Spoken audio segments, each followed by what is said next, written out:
In today's podcast, we're having a look at another aspect of punctuation, and that's punctuation inside quotations.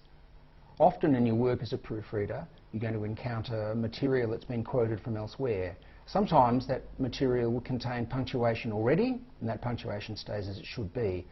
But often you're going to need to integrate a quotation into the writing that's around it.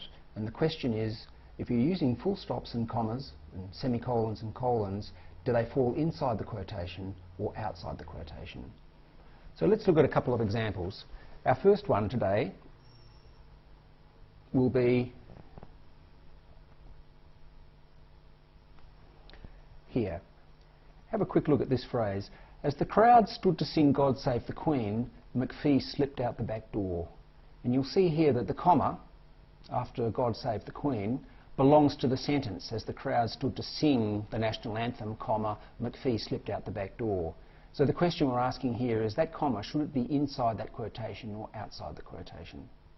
And here's another example. For as Dickens so famously wrote, comma, it was the best of times, it was the worst of times, full stop, end quote. Again, the full stop is not Dickens's full stop. That full stop belongs to that sentence. It's grammatically right inside that sentence. So the question again is, should the full stop be inside the quotation or outside the quotation? Now very often the question of whether the punctuation goes inside or outside the quotation marks is a matter for the style sheet. And often if you're doing proofreading, you'll have a style sheet in front of you, and it's very likely that the style sheet will dictate to you how it is that this should go. If there's no style sheet, however, I think more and more often nowadays people prefer all of the punctuation to be outside the quotation marks. That is to say, your full stops and your commas would sit outside of those quotations. Take this example. For Dickens, comma, it was the best of times, it was the worst of times. For Thackeray, it was the funniest of times. Where do we put the semicolon?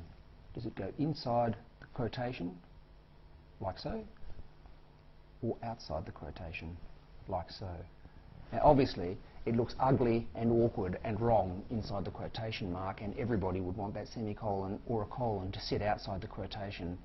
So the general rule now is that all punctuation looks better if it's sitting outside the quotation. Okay, and most style sheets will now specify that, but not all of them.